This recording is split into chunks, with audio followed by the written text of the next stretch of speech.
Welcome to Coach Me, the podcast for women who want more. More clarity, more confidence, more you. We're Tanu and Catherine, friends, working mums, businesswomen, and real-life coaching buddies. Each week, we cut the BS and bring you insights, tools, and truth bombs that help you show up stronger at work, at home, and in life. If we can coach each other through the chaos, we can coach you too. Welcome and thank you for tuning back in to this week's episode 3 of Coach Me.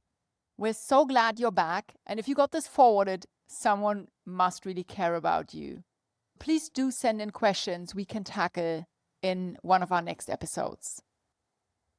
This is an episode we really feel in our element for, where our worlds of coaching collide. Finding your competitive edge without losing yourself. Love this. And looking forward to our complementary views on all of this and what you, our listeners, will feed back. So let's dive in. We will start with our usual topic of the win and the WTF moment of the week. Tanu, why don't you go first? Okay, so my win of the week, it's a big one in my parenting universe, is that I finally finished a room redo project with my 6-year-old. Oh my God, this was a whole thing. Like all the toys and, hundreds of papers and her artwork that she had from when she was little. I had to sort all of that out, and I had given us a May end deadline, so I can't believe that we crossed that finish line early. The cherry on top is that she started sleeping in her own room this weekend. So honestly, I feel like I deserve a medal or at least a hot cup of coffee in peace. Or more space in your bed, right? I mean, whatever rocks your boat. Anyway, what is your WTF moment of the week then, Tanu? Well, so we had this whole Alaska summer trip planned. And ever since we booked our flights and everything, there's been constantly something or the other going on. And the newest news that came about was there's an actual active volcano threatening to erupt up there. Well, joke's on us. We've canceled the trip and are back in travel limbo. So yeah, from organized to anyone know where I can find a last-minute kid-friendly summer ideas? Real quick. Well, I've got a great suggestion for you. Come to Berlin. It's very child-friendly, and plus we have a puppy. That's the killer argument, right? All right, I'm going to consider that one. Please do. Well, that's a big win and an actual WTF, so I'm so sorry to hear that. But volcanoes are no joke. We know that from back in the day of our days at Hostel Bookers when that big volcano erupted in Iceland and nobody went anywhere for a while. Oh, fun fact. I had my flight to India that very day, and the same thing happened then. I had to cancel my flight. I couldn't go. And this is the second time around. I am no stranger to volcanoes canceling travel plans. Well, keep us posted, okay? My win of the week is, even though I'm increasingly surrounded by AI, like, all of us at work, in our personal systems, and how we organize ourselves, this week reminded me that it's the humans around me who truly ground me. Whether it's giving someone a stage at work to showcase their great projects, or receiving an unexpected act of kindness from a stranger, which actually happened to me this week when my groceries spilled on the street. Oh. Yeah, I know. These little human moments have such a big emotional impact on me. My belief in humanity has been reinstated. And I know I'm a carer by heart. And if people truly feel seen and valued, that is something that really energizes me. It gives me back so much. And I think this is a reminder that the energy we put out also comes back to us. The WTF moment, on the other hand, was the brutal honesty of nature. Let's take a sharp pivot into the wild. This week, my dog discovered some baby raccoons in the backyard. And I mean, they were adorable baby animals. And I obviously kept my dog far away from them, its wildlife, and all the rest of it. But fast forward a few days, and we saw the local fox, who is also a mummy, of 3 fox cubs. And we saw her carrying something that I can only assume were those same baby raccoons in her mouth. Oh my God. So yeah, safe to say, those baby raccoons are no longer with us. And as a mom and a vegetarian, this was like a full-on WTF moment. But you know, it's nature. It is unsettling when this kind of stuff happens, like literally in your backyard. But it's also a reminder that nature doesn't shy away from the hard stuff. It's all about survival. And my takeaways of those 2 moments were that there is warmth in human kindness and there's raw reality in nature. And it reminded me that we live in a world of duality. There is care and there's cruelty. There is connection and there's survival. And in our own lives, and if we expand it to us as working moms, as creators, as leaders, we navigate that same tension somehow. I mean, we're not eating someone else's babies, but there is that element of survival and maybe competition in our lives that always will be there. But there's also always that element of caring and fostering and giving. And I guess my learning here really is we do have a choice on how we step out into the world.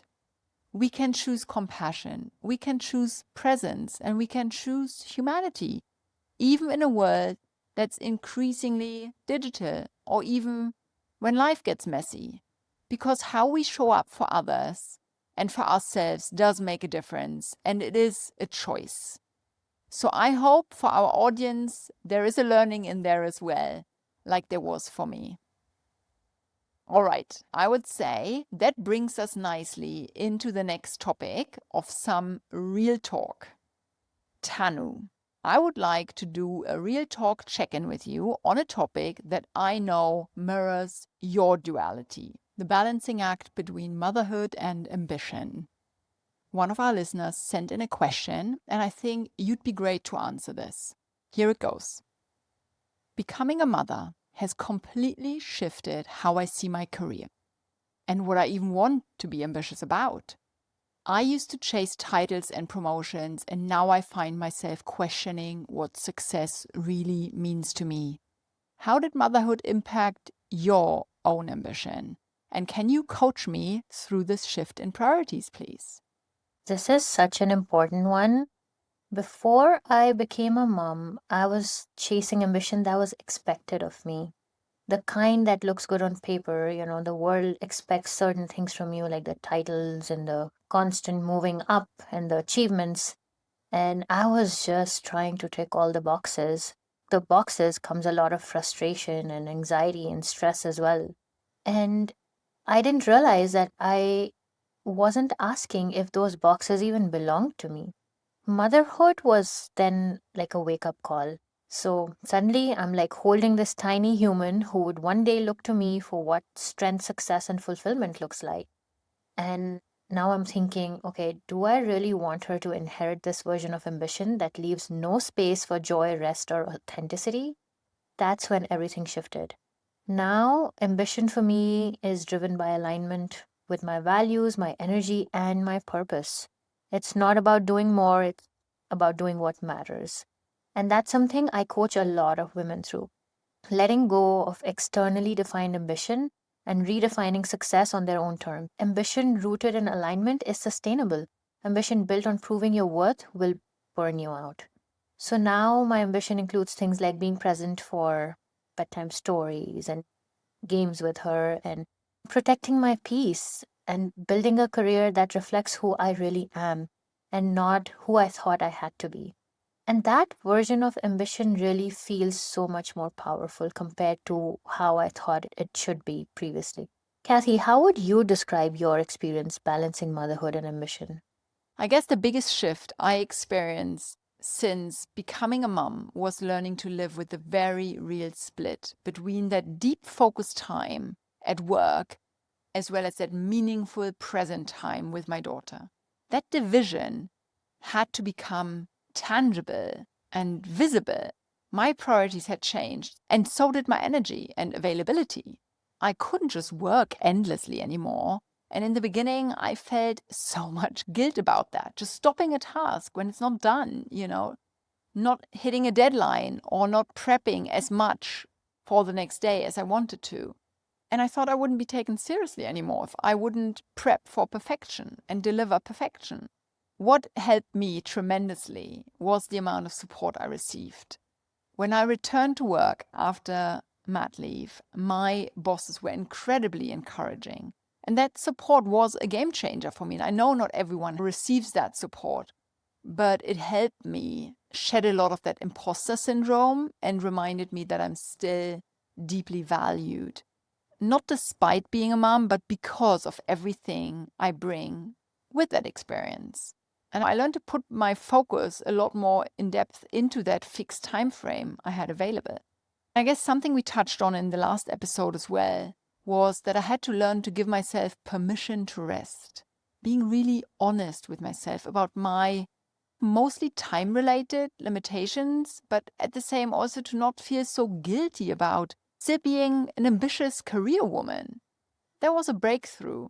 I'd recommend to everyone listening to think about their personal development plans and their work schedules or work hours. Do those still align with the phase you're in right now? Maybe you have a small baby that wakes you up a lot at night and it could help to do less hours at work if that's financially viable, of course.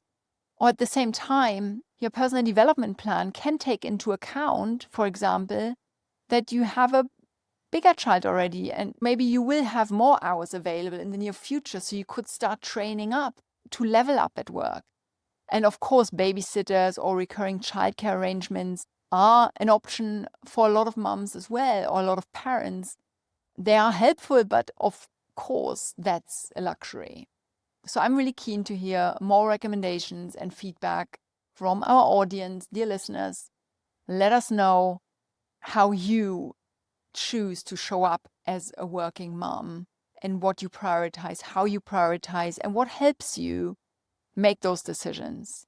Because I still really believe that your difference, your approach to being a working mom can become your advantage because it brings authenticity with it. So now let's jump into our next segment, a quote that shook us. To me personally, balancing motherhood and ambition isn't about doing it all. It's about doing the right things with intention, like we just talked about. And I take solace in the fact that this seems to be the case for other mums too. Because I came across a quote by Indra Nooyi. She's a former CEO of PepsiCo. And she said, being a mother has made me a better leader, and being a leader has made me a better mother. And that makes me wonder, do you feel aligned to that statement, to that kind of quote? Maybe there are things we do differently subconsciously, like as moms, maybe we plan better or more efficiently because we know of our time constraints, or we rather send an email than blowing it up to a meeting that nobody needs. Maybe this type of urgency we have to get things done, maybe that does create more efficiency in how we approach our tasks at hand.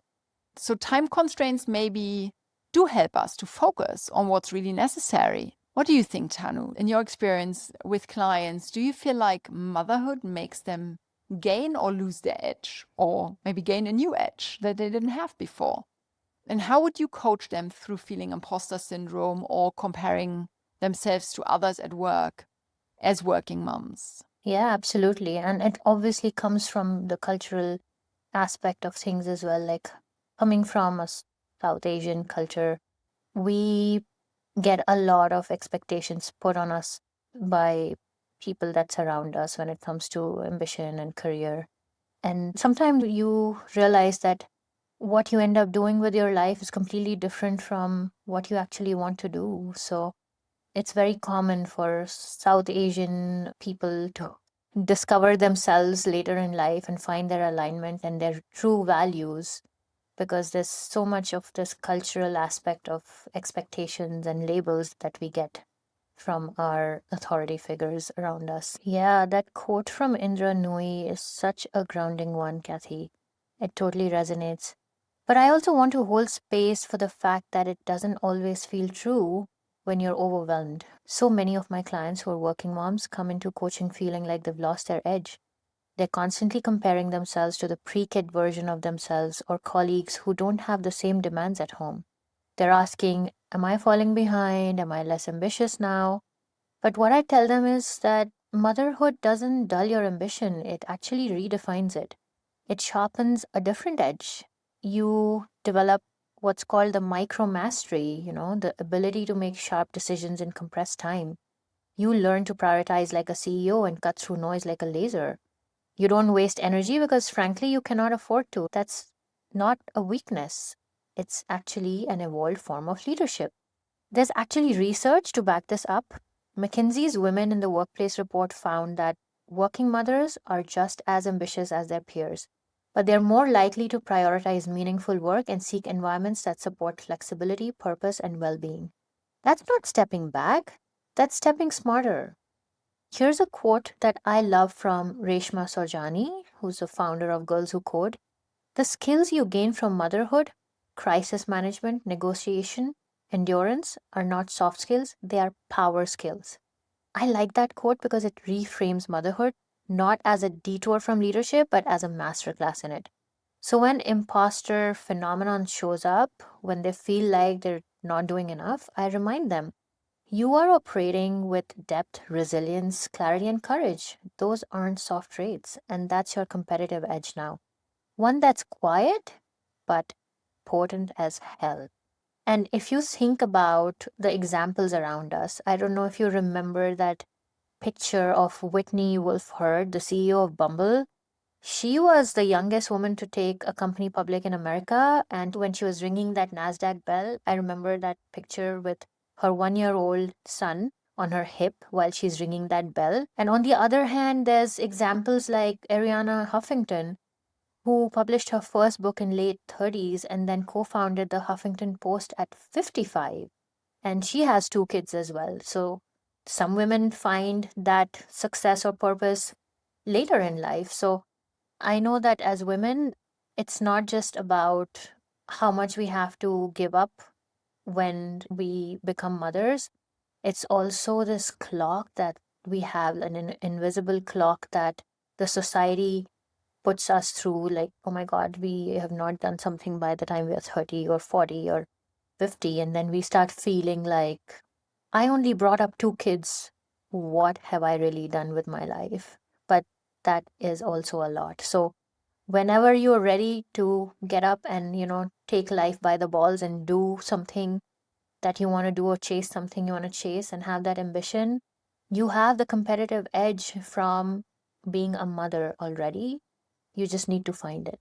Oh my God, Tanu, that quote, the skills you gain from motherhood, they are power skills. We've talked about overwhelm. We've talked about boundary setting and helping to finding our joy again. But it's so important to move on from all the boundary setting, all the focusing on the things that put barriers in our way or are hard on us, and tapping ourselves on the shoulder for the things we do well. We are gaining so many skills managing motherhood, navigating life with kids and careers and everything else around it. I think we really have to hold that space for appreciating ourselves a little bit once in a while and gaining confidence out of all the things we've achieved, all the fires we've gone through, and all the endurance and stamina we have shown. Talk about sleepless nights and toddler tantrums and whatnot. I mean, doesn't that prepare us for a hard day at work? If that doesn't prepare us, then I don't know what. There used to be an ad, and whilst you were speaking, that came to my mind. There used to be an advert in Germany on TV, and this is ages ago, early 2000s. I remember that. A guy asking a woman, she was all frazzled. I think it was a car advert. She drove up with her big family car, something like that. All the kids and all the toys and all the rest of it in it. And the guy was like, so what do you do for a living? She could have just said, I'm a mom. But she said, I'm a CEO of a successful family business. And when you were comparing motherhood skills and that efficiency that we gain through balancing it all and trying to handle and fit everything in and make everyone happy and not lose ourselves in the process. These are the skills of a CEO. I mean, there is no doubt about it. There is a lot to it. I'm not saying every mother should go for CEO roles now in the applications. But what I'm saying is that we need to cut ourselves that slack. We do so much. We grow and learn on a daily basis. We get through fires, we network, we plan, and we watch out for so many things. Our brains are constantly on alert. So yeah, love that. Definitely agreeing with you on those points. Kathy, you have to dig up that German ad. All right, so let's end this episode with a quick and powerful confidence tool you can start using today, especially if you're navigating the dual role of motherhood and ambition. This one's called Own Your Edge. Take a pen and paper and write it down. So here's how it works. The first step is to identify your top 3 strengths. Think of the qualities or skills that make you stand out. The things colleagues come to you for, the moments where you feel in the flow, or the feedback you consistently get. If you're not sure, ask a trusted peer or think about what you've overcome. Your strengths often hide in your story. The second step is to link them to your work. So for each strength, write down how it shows up in your job. For example, empathy. It helps me build strong client relationships. Strategic thinking allows me to cut through chaos and drive results. Calm under pressure makes me a guru during crunch time. Third step, turn them into a confidence ritual. So before a big meeting, a tough conversation, or just your morning commute, take a moment to say these strengths out loud or write them down. Again, when you write things down, it starts believing them as the truth. So you're not starting from scratch. You're showing up with real proven power that's within you. You're just bringing it out of you and repeating it to yourself. So your brain, your system starts really truly believing in it. And a pro tip, save them as a note on your phone or turn them into a lock screen mantra. Because confidence isn't pretending, it's remembering who you already are. And that is a wrap. Thanks for hanging out with us on Coach Me. Got a question or something you want us to coach through? Slide into our DMs or drop us a message. We might feature it on the next episode. And hey, don't forget to hit follow. Your future self will thank you. Just one more quick note. Everything we share here is based on our own experiences and coaching tools. It's not medical or mental health advice. So if you're struggling or need support, please reach out to a qualified professional. You've got this and we've got you. See you next time on Coach Me. That's it.